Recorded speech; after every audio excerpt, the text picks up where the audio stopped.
and welcome to today's Academy webinar. For those who are joining us for the very first time, my name is Alina Bonadonna, and I'm super happy to be your moderator today. And today we have another just super gorgeous speaker, Roger Hancock, CEO of Recall Info Inc. How are you, Roger? Great, Alina. Thank you. Happy to be here. Happy to see you here and happy to have a session with you here. So, where are you based? I'm in Boise, Idaho, which is in the northwest part of the United States. Great, great. And as usual, we gather quite a bit of attendees from different part of globe, right? Correct. This Yeah. this is Lots of what different time zones. Yeah, and different time zones. And I'm super grateful that people are managed to join us online and to watch recording afterwards. So thanks to everyone who are here with us today. And just before we start, as always, my question is, can you hear us well? Can you see us well? Let me know, please, just pushing on the reaction button on the left corner. So I started first and I just want to see more reactions from attendees who are here with us now. So far, I don't see really a lot. Maybe people will write me something privately, because it also can happen that people are driving or somewhere on their way and cannot react proactively. So just waiting for a bit of reactions. So far, first people started attending. Okay. Well, so far I received a couple of messages that it's all fine. And I think, Roger, we are good to go, if you don't Okay. mind. Terrific. Yeah, great. So I will disappear for a while. And anyway, I'm here to manage to moderate. And afterwards, as always, we see questions, we see more reactions from people who are listening to us. Great. Well, thank you very much, Alina, for the opportunity to have this conversation. I'm happy to be here talking to you all this morning. For me, afternoon, evening, depending on where you are. Uh, and typically, recalls aren't fun conversations. They're conversations to be avoided. So I'm going to try and make this topic lively and interesting for you all. Then we'll have plenty of time at the end for question and answer if things aren't completely clear or if you have uh, particular points of view that you're interested in. Let me start by just giving you a little bit of background about myself. I have a graduate degree in public health from the University of North Carolina, which is on the other side of the country. And I worked in public health for the state of Idaho for a number of years. And then I moved into food retail and worked for a nationwide retailer for more than 15 years. And during that time is when I really learned about the recall process. We would do about 250 recalls a year. Some of you think that sounds like a lot. It is a lot. With 40,000 suppliers, it was a little bit below average, which we thought was a good thing. But they were all different and they were all kind of presented incompletely. And so over that time of thousands of recalls, I got to understand a lot of the recall process and how broken it was. This deeper understanding led me to try to fix this recall problem and look at recalls as public health events rather than just business events. Now, for sure, they're business events, right? Businesses have to do things. But in the end, they're also public health events because if the public is protected and the brand is protected, your recall is successful. if the public isn't protected, if there's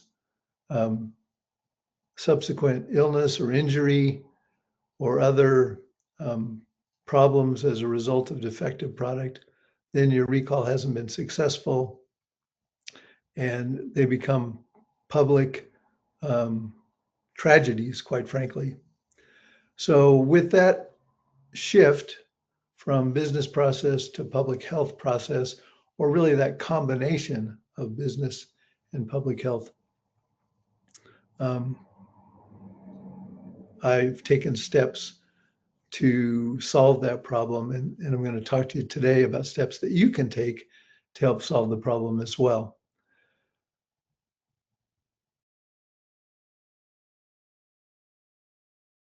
So from a manufacturer point of view, the traditional recall is a business exercise, as I mentioned. A lot of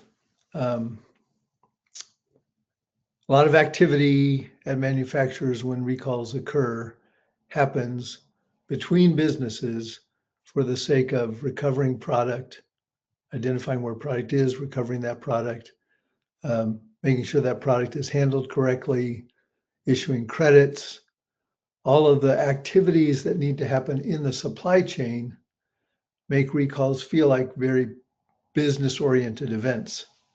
But in the end, as I mentioned before, if the consumer, the public, aren't protected, then your recall really hasn't been meaningful in terms of what it's intended to do, which is protect your brand and protect consumers.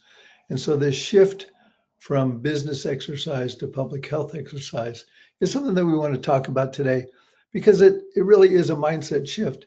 And so if today you leave by having been introduced to a new thought process based on information that can get you to think a little bit differently, and that those thoughts then lead to actions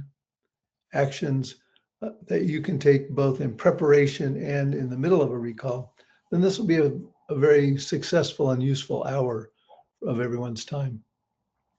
So it's this shift that we're going to talk about today, and how to accomplish this shift as we conduct the business of recalls. Protecting consumers, as we're going to see, starts long before a recall actually happens. It begins when problems are detected and decisions are made. And this detection is a result of data or information. So a lot of what we're going to be talking about today is data or information that can be collected and organized and transmitted. There's a big data component or information component to the recall process. And we're going to talk about how to manage that, and really thinking about managing data from detection through distribution all the way to consumer notification, looking at this from a supply chain point of view. End-to-end risk mitigation is what we're talking about today. So let's rethink recalls through the lens of a consumer. If you have a recall plan already, that's okay. You might want to revisit it. If you don't have one, we'll give you some steps that you can follow in creating one. And just remember that the measure of an effective recall is protection of the public. So why does this matter now? What's different now than it was, say, when I started at Albertsons, a nationwide retailer, 30 years ago? Well, there's different pressures now. The business is different now. The market has shifted. There are direct-to-consumer models. There's meal kits. There's the last mile delivery of third parties. There's a lot of different business dynamics in the distribution, in the manufacturing and the distribution of food, that change the way we need to think about recalls and the way we need to process recalls, from early detection all the way through transparent communication.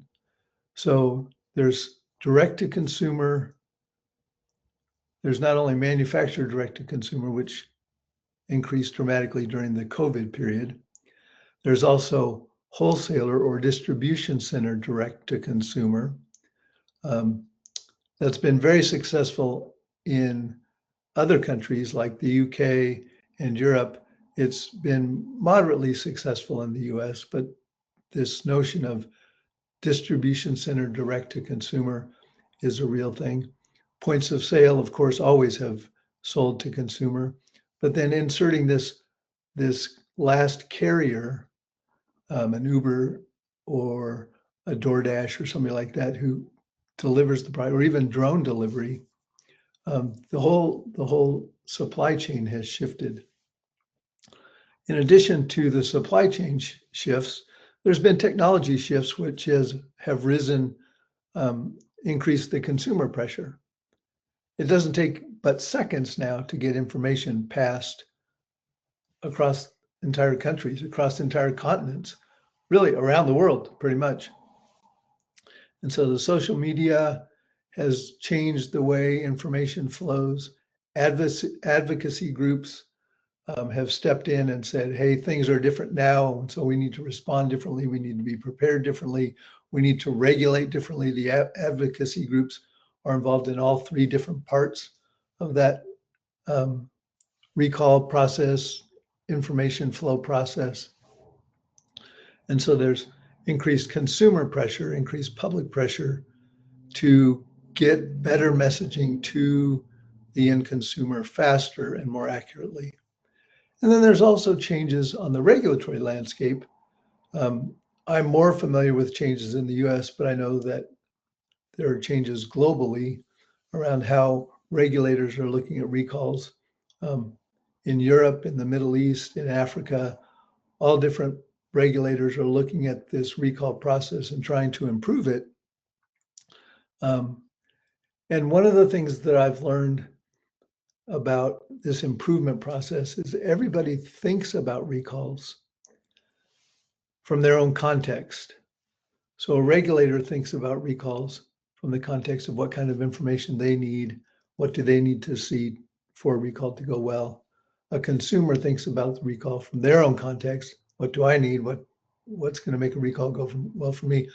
Business, wholesalers, retailers, manufacturers all think in their own perspective. And so this regulatory push is just a reminder that when we're involved in recalls, we not only have to think about recalls from our perspective, but we also have to think about our supply chain partners' perspectives and our stakeholders' perspectives, because recalls done well mean that everybody from their own perspective gets the information they need when they need it so they can do what they need to do. So these shifts, really, why this matters now is because consumers care more and have more visibility. There's a different type of supply chain than there ever has been before. And the regulatory environment, the environment of the regulators, is recognizing these shifts and trying to respond accurately to these shifts, which creates more pressure to do it correctly. So there's a lot of reasons why this matters now. And so let's dive a little bit deeper into this. And just as a reminder, no matter where you are in the supply chain, you're expected, whether you're a manufacturer, a wholesaler, a retailer, a food service operation, a corporate office with responsibility for multiple locations, you have to manage this recall, not only for your own business and supply chain purposes, but also you have to be aware of what your stakeholders need and manage it from their perspective too, which enables them to do their job better to protect your brand and protect consumers.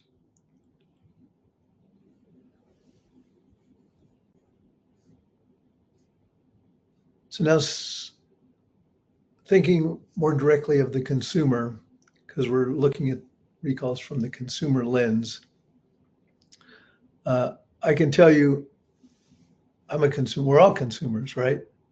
As a consumer And through the years of the thousands of recalls that I've been involved with, consumers really have two principal questions. The first one is, do I care? Am I involved? What does it mean to me? And in order for them to make that decision, they need good, crisp, easy to digest, accurate information. So first they're going to, we hear about recalls regularly. There's several in the news right now in the US. And the first question is, do I care? Am I involved? One recall right now that's going on is an infant formula recall. And so mothers all over the country are thinking, do I care? Do I feed this formula to my baby? If I feed this brand of formula to my baby, am I feeding the specific lot codes of this formula to my baby, or the specific sell by or use by dates of this formula to my baby? Do I care?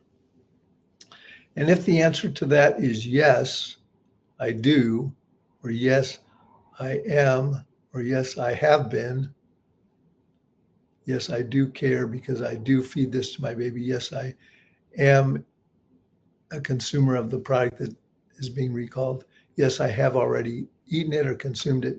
If the answer is yes to do I care, then the immediate next question is, what do I need to do?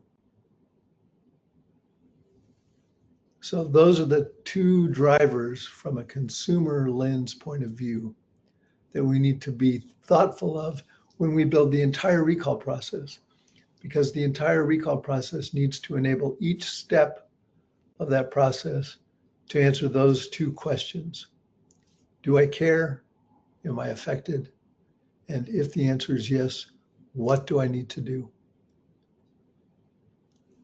So let's flip this script and think about how to answer those two questions across the supply chain for a successful recall. So first is the impact. Does this affect me? Why should I care? Second, if the answer, to come to that answer, there needs to be clear information for the consumer. And clear information has kind of different components depending on the channel of information flow that you're using.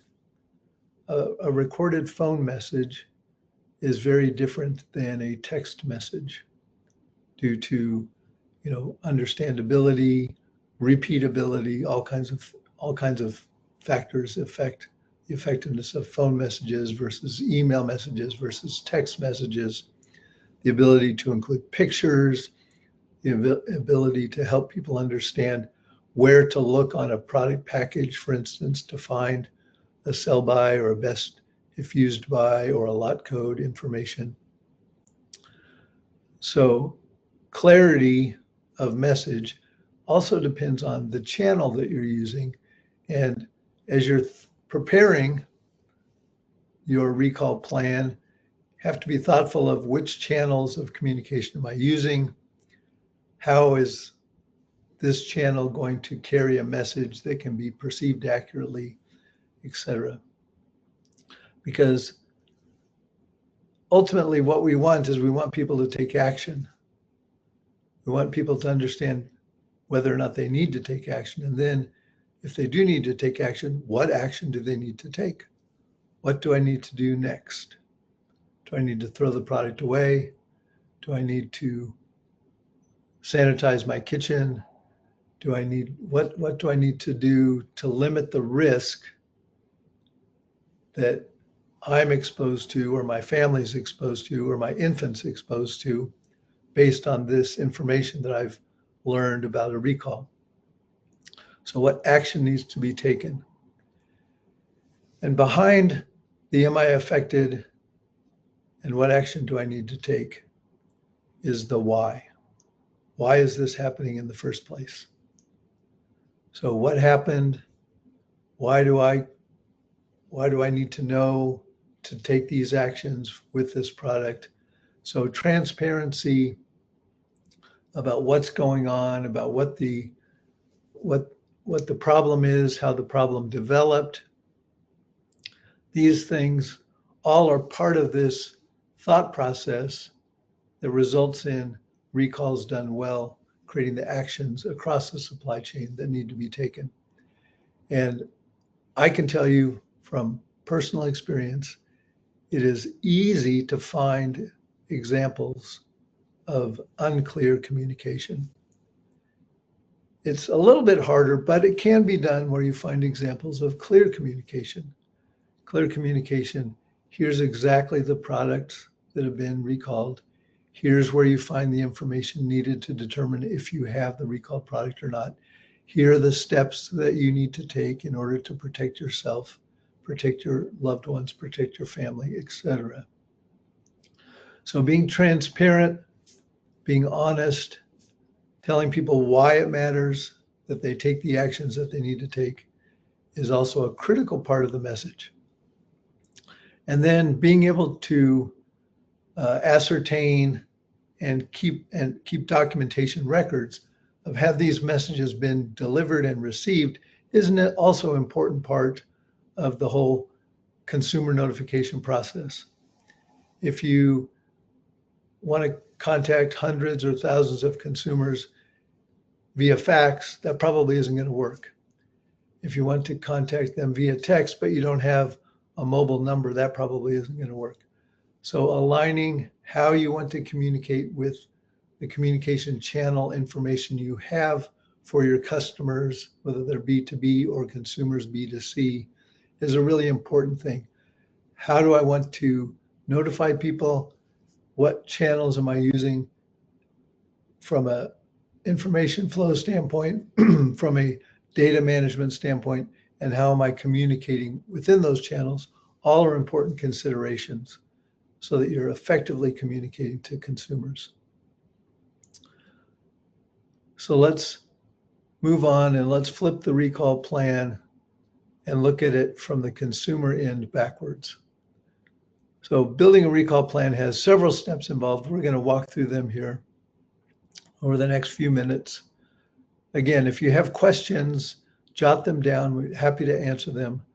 But let's look at building a recall plan backwards, starting from the consumer need for communication, which we've been discussing so far, all the way back to detection. So let's write a clear message for a consumer, for a parent, for a teenager, for whoever is the end user of your product, with simple language, images that can be referred to, clear instructions on what needs to be done. So let's look at the number of steps that get us there. Write for a parent, as I said, write for your audience, whoever the user of the product is, use plain language. Practice writing, even practice writing notices and distribute them and ask people, can you understand what needs to be done? Don't necessarily ask your coworkers because they're going to have a lot of the same context and frame of reference as you do.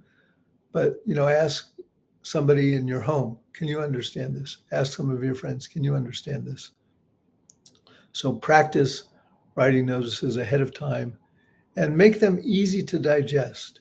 Bullet points. People don't take a lot, in the age of social media, people don't take a lot of time studying information, studying communications. They just want to digest it quickly. So write it so that it can be digested quickly and acted upon accurately.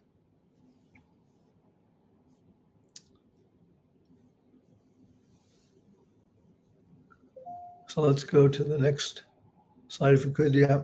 So accessible for the customer means that you need to understand which channels you're going to communicate with, and that you have accurate data to use that channel. So if you're going to make a phone call, you need to have phone numbers. If you're going to send a text message, you need to have text numbers, mobile numbers. If you're going to send an email, you need to have email addresses. And in a lot of countries, you need to have permission to use these various channels, typically not phone calls, but you need to have permission to send people a text, for instance. So just think through how you're going to communicate, what kind of data you need, what kind of additional information or permission you need to use the different channels that can be used to communicate to consumers.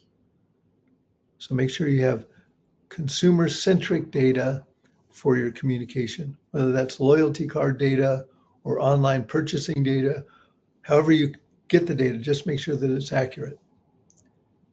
And have a system, a traceability system, that can connect your product that you're producing or selling to the customers and consumers that have purchased that product. So if you're not able to connect those two sets of data, then you're not going to be able to process a recall very effectively to the people who need to know it. So both B2B for your business trading partners and B2C for your consumer customers, your consumer users, you need to have a traceability system that connects these points so that you can communicate effectively to the people who have purchased the product. So a traceable system is the next backward step in building this plan. A coordinated supply chain really refers to the stakeholders across the supply chain understand what kind of data is going to be shared with them, how it's going to be shared with them, and how to interact with the data that's shared with them so that they can do the next step in terms of getting the message all the way to the consumer. So it's this coordinated supply chain that we have found over time really is one of the bigger gaps in the recall process. So there's often not a connectivity between products that are produced and consumers that bought it, but with a lot of effort, they can be kind of knitted together. A traceability system will make that easier. But a coordinated supply chain across your trading partners is really a vital part of this plan that you're building, because you need to know not only how are my suppliers, whether it's ingredient suppliers or finished product suppliers, are going to tell me about a recall, but you also need to know how you're going to tell your trading partners, and they need to know how you're going to tell them. So this coordinated supply chain is really important to avoid response gaps and delays in the flow of information to achieve a successful recall, which is protecting consumers by telling them exactly what they need to do.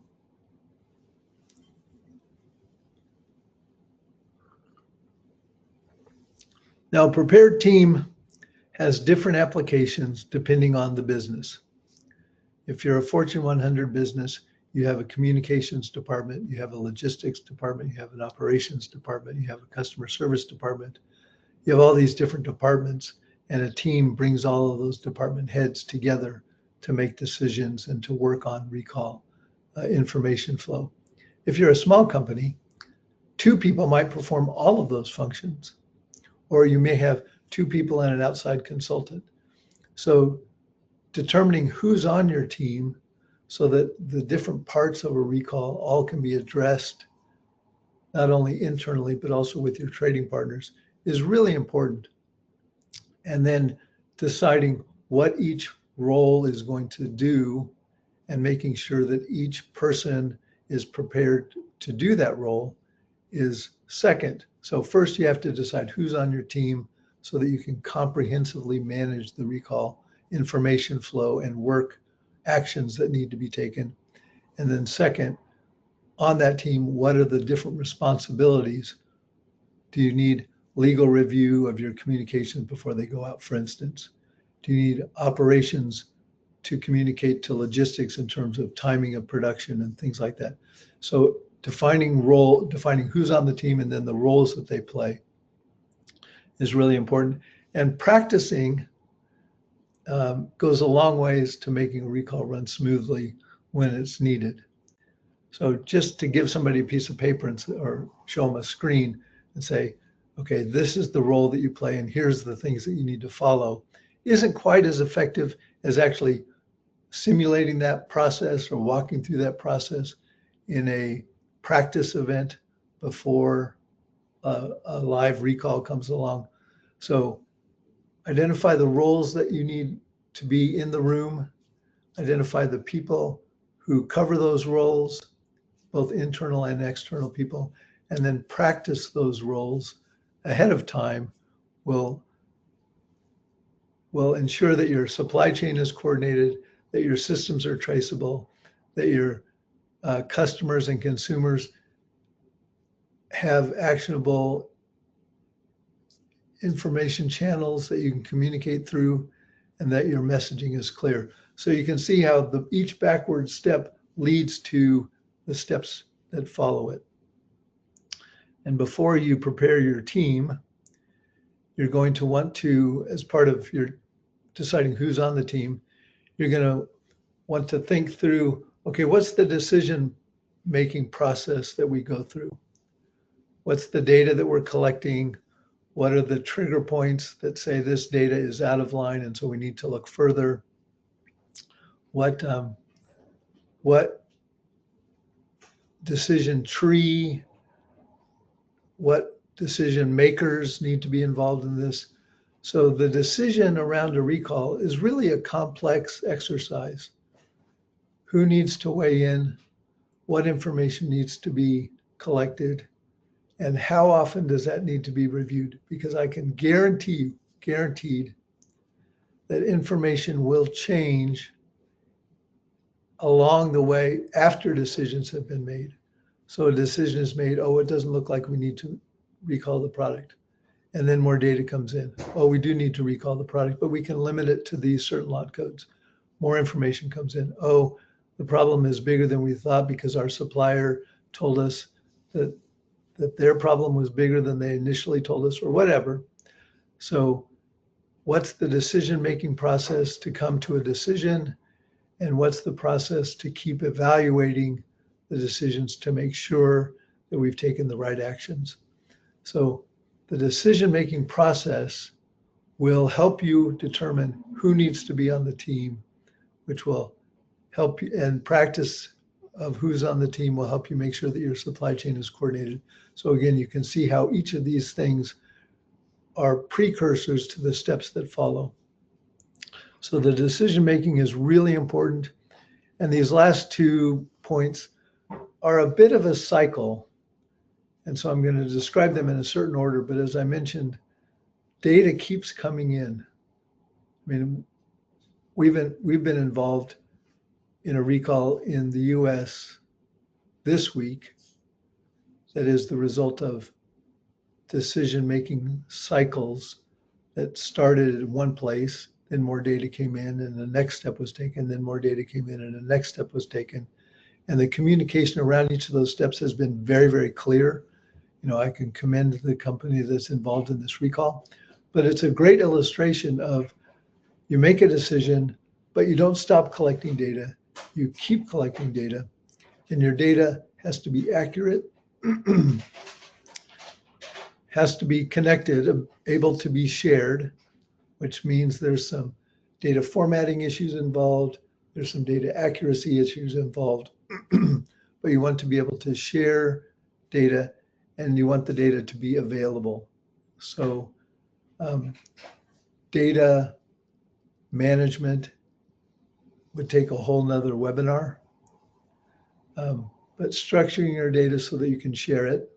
And there are standards out there for how to do this, structuring your data so that you can share it, making your data available to share. So if you put your data in an encrypted database, you have to de-encrypt it if you're going to share it because encrypted data isn't readable, for instance. So stored correctly, formatted correctly, and shared correctly is really important. And detection systems that feed data into your data management plan is important. So are you doing rapid testing? Are you collecting from your suppliers information about the ingredients that you purchase on a regular basis? Is it timely? Are you collecting information and accurate data in your production process so that you can evaluate when thresholds are exceeded, limits are exceeded, that mean, hey, we need to ask further questions to decide if a recall is needed. So this data accuracy, connectivity, and availability, and detection systems and decision making all are listed here linearly, but when done right, really are circular because they feed each other and they cause revisions, or they confirm that you've taken the right actions. So building a recall plan backwards, starting with, I need to get accurate information quickly to my consumer so they can determine whether or not they're affected first. And if they are affected, why do I care? What do I need to do? So creating that clear, concise communication requires each of these steps leading up to it and thinking in the minds of the consumer, how are these steps going to prepare my trading partners, my stakeholders, to take the actions that they need to take to end in clear messaging for the consumer. So hopefully this backwards stepping creates a lot of rationale for why planning ahead of time allows you to connect your supply chain and clearly communicate to your consumer so they can take the actions that they need to, or your B2B customers as well, is really important. So what are some practical steps for manufacturers?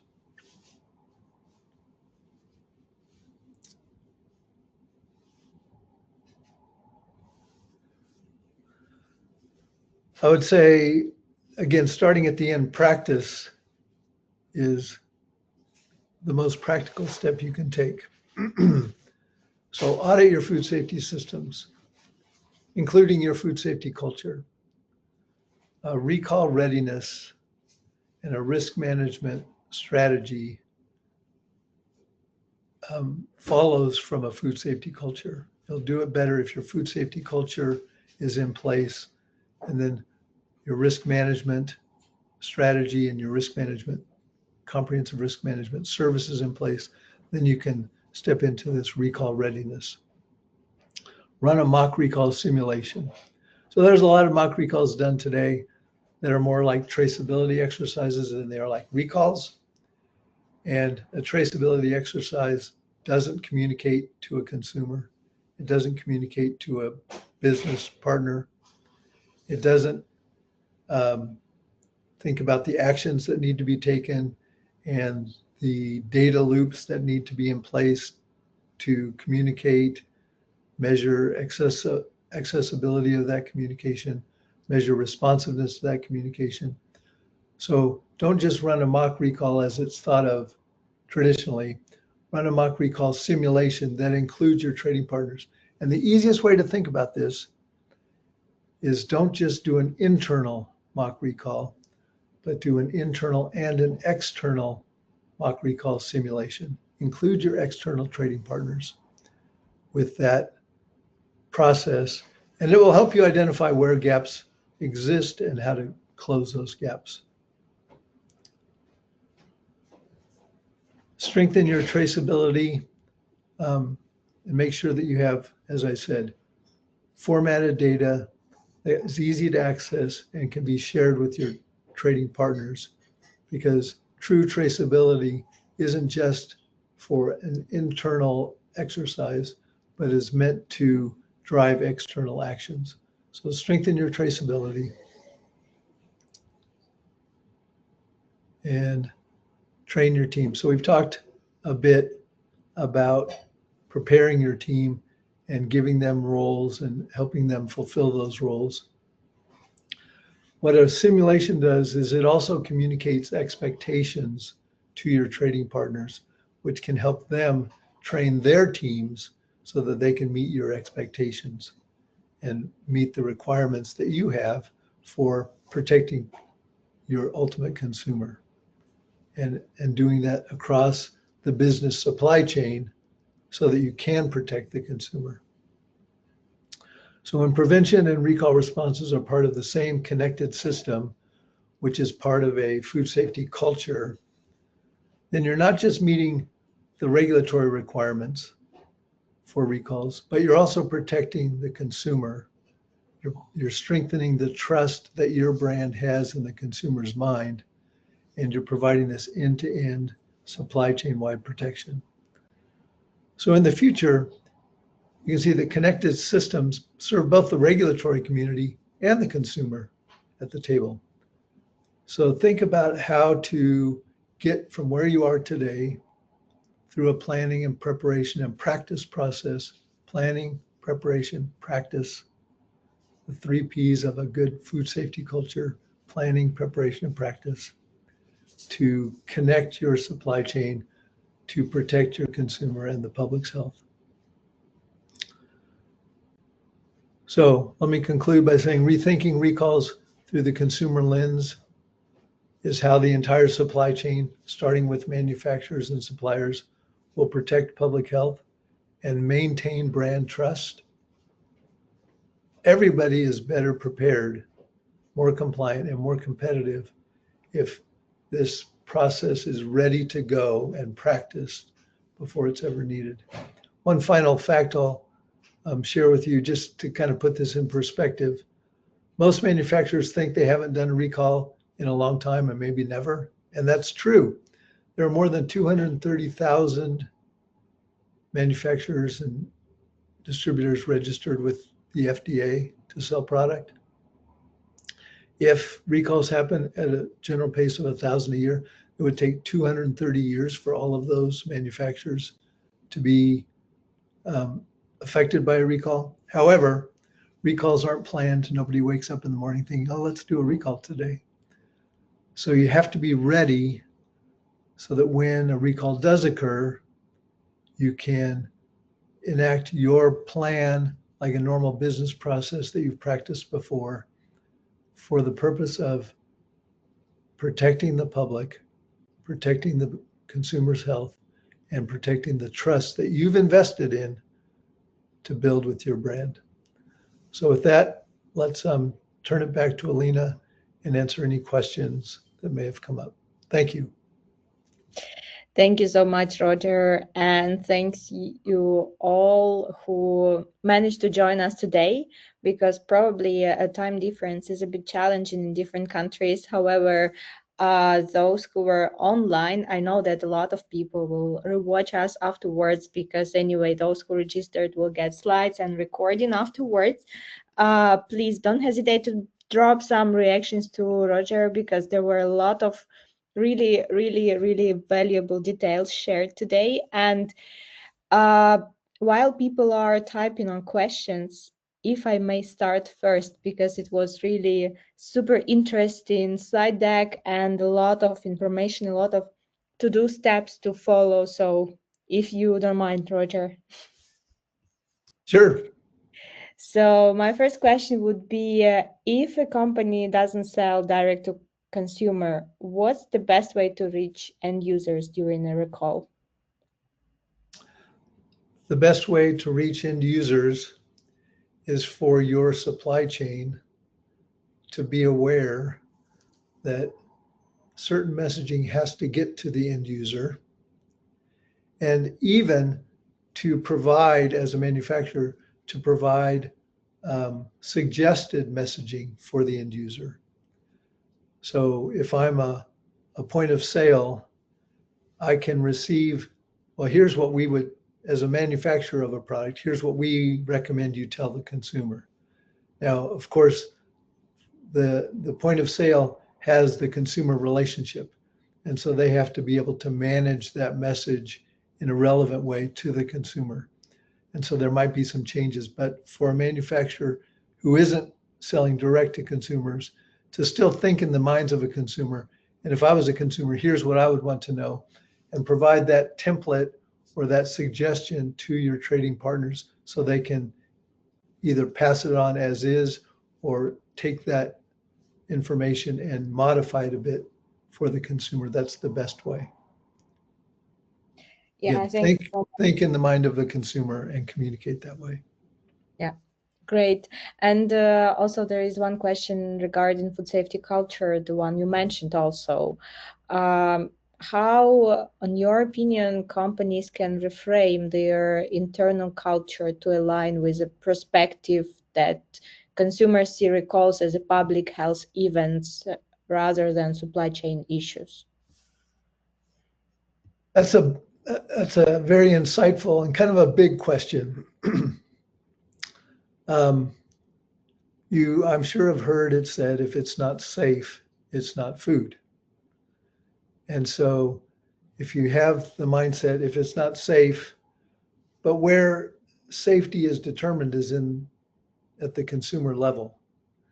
There isn't a distribution center that necessarily says, oh, this food isn't safe. So safety is in the minds of a consumer. And so thinking my food safety culture needs to have as its aim producing safe food for the consumer. And then if the food isn't safe, how do I recover that food? How do I communicate about that food? It's all part of a food safety culture because you're involving your decision makers, you're involving them in practice steps. So thinking in terms of if it isn't safe, it isn't food. My culture needs to produce safe food, needs to have steps in place to do that. And if it doesn't, we need to first be able to identify it quickly and then be able to take the steps as we've discussed earlier today. So recall readiness is easily a part of food safety culture. It's not to say food safety culture means I'm going to do a recall, Mhm. but it is to say food safety culture means that I have an awareness that if there's anything that isn't safe that gets out of my doors, I have a plan and a practiced protocol for getting the product recovered and back to me. Yeah, it's a great question. Yeah, another question, are there any best practice from you to how to incorporate food safety to recalls? Well, recalls are now, okay, let me back up one step. I've been involved in recalls where the product being recovered has to be cooked to more than 250 degrees centigrade to deactivate the proteins that are involved. I've been involved in recalls where the ice cream isn't the right color, and so we're recalling it. So I've been involved in a wide range of recalls. Not every recall is a food safety issue. For instance, ice cream that isn't the right color isn't going to make anybody sick. But having the mindset of, I want my consumer to not be harmed or damaged in any way brings food safety into the thought process of a recall. And so there may be some recall or product removal events that don't necessarily impact the health of the physical health of a consumer, but it could impact the brand trust of a consumer. It could impact the mental health of a consumer. And so thinking of food safety broadly allows food safety to be brought into the recall process. Now, there are lots of recalls, about a third actually, that involve pathogens. Pathogens directly impact the health of people who consume them. And in the 21st century, when we have a more vulnerable population, the risk of contaminated product causing harm to more people has gone up quite a bit. And so food safety is a natural fit where pathogenic contamination is involved. There are other types of recalls that may not feel like they're food safety issues, but if you think about food safety in terms of consumer harm, you can more easily bring that thought process into your planning. Thank you so much, Roger. Another question, what are the biggest gaps you see between consumer expectations and current industry recall practices? Well, the biggest gap I mentioned, previously is between companies. So I'm going to quickly draw a line. So somebody hears about the possibility for a recall, and then a company decides, okay, we're going to do a recall. And the company typically hands that recall message to their sales force, because it's the sales people who have relationships with the client, the customers, the business customers who buy that food. And so the salespeople take the message to the procurement people and say, hey, we need to recall this product. And then the procurement people pass it to the quality people, and then the quality people create their own message. And so all of these transitions of messaging create opportunities for inaccuracy and delays. And so it's between companies processing recalls that we see the biggest gap. In terms of what the consumer needs to see and needs to read, there are two gaps that we see that are significant. One gap is what channel is used to communicate to people. People don't answer their phones these days, especially if the phone number is not in their contact list. If it's, they'll think it's a spam phone call and they won't answer. So phone calls might not be the best way. Email addresses aren't monitored constantly like social media channels are, or like text messaging channels are. So thinking through, how am I going to deliver my message to my consumer so that they can see it, understand it, and act upon it, is a big gap today, because the recall process, the recall industry, if you will, the recall systems haven't kept up with communication channels significantly. So two main gaps. One is between companies, messaging gets delayed, misunderstood, slowed down. And then finally, communicating to the consumer through the appropriate channel with the appropriate message is a big gap. Thank you so much, Roger. I think we still have time for a couple of questions. The next would be, how can smaller manufacturers realistically build end-to-end protection without big budgets or tech teams? Another big question. And I understand that it's an international question, because we aren't just talking to European manufacturers or North American manufacturers. So internationally, how do you do this? And truly, a global supply chain needs global solutions. So you can't necessarily just find your best solution locally. You have to think globally. I think the best way for small businesses to cover their bases here is with the right external partners. And so whether it's a consultant who's on retainer, or whether it's a technology company that can help with traceability or recall processing, or whether it's a rapid detection testing company, do an analysis, write a recall plan, practice that plan, and your first practice ought to be, okay, we need to identify gaps.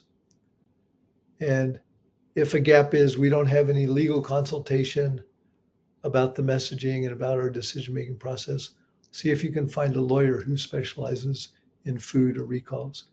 If your gap is we can't call people fast enough, then maybe you need to look for a partner who can help automate the communication process.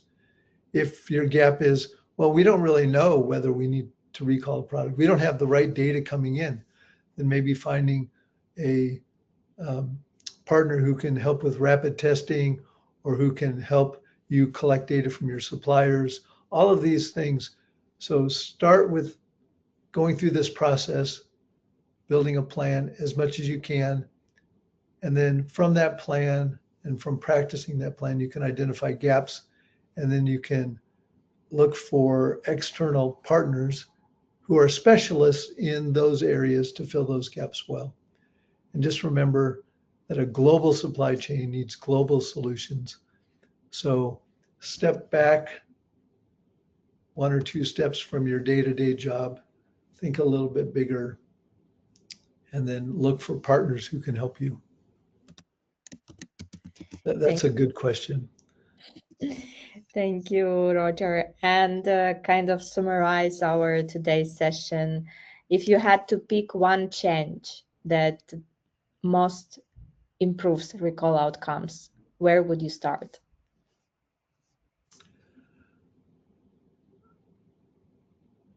I think practice. I know practice is kind of in the middle. And so when you said, where would you start? But practice of a recall process is going to immediately tell you, oh, we don't do this very well. Oh, we do this really well. But in order to continue to do this really well, we need these 2 things ahead of time, whatever. So practice, practice, practice.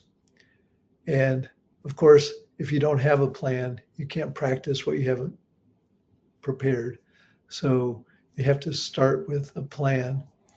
And just like working backwards from a consumer all the way back to the decision making and data, if you don't have a plan, maybe you need a consultant to help you write a plan.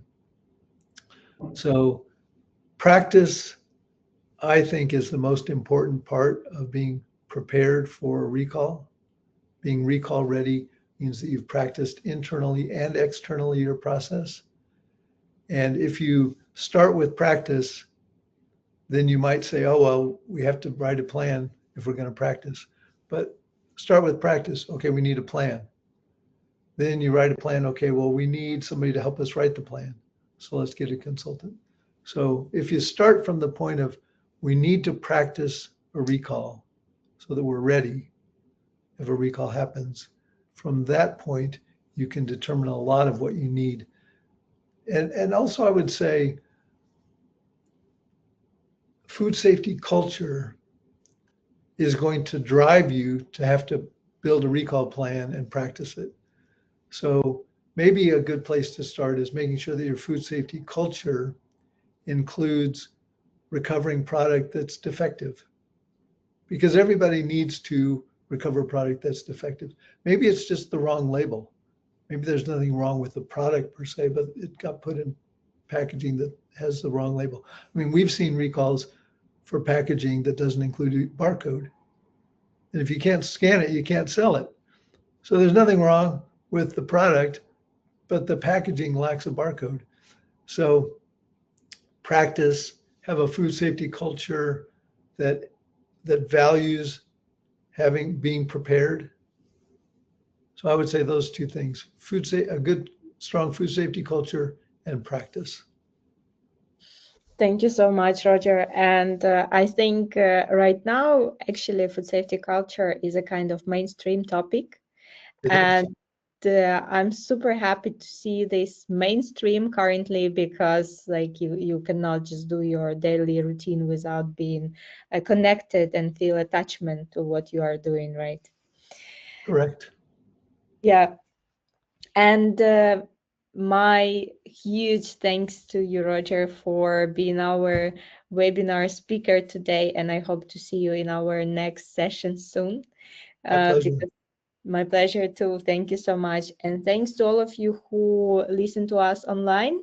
And I will definitely see way more people re-listening, re-watching, because this topic is really worth to be repeated and memorized better than just after one time. And looking forward to see you guys in 2 weeks already in our next Academy session, where we will talk about consumer responsibility and also food safety culture, the same topics, the same space. So see you in 2 weeks. Have a lovely day, evening, and morning, depending on your time zone. Thank Bye you bye. very much. Bye-bye.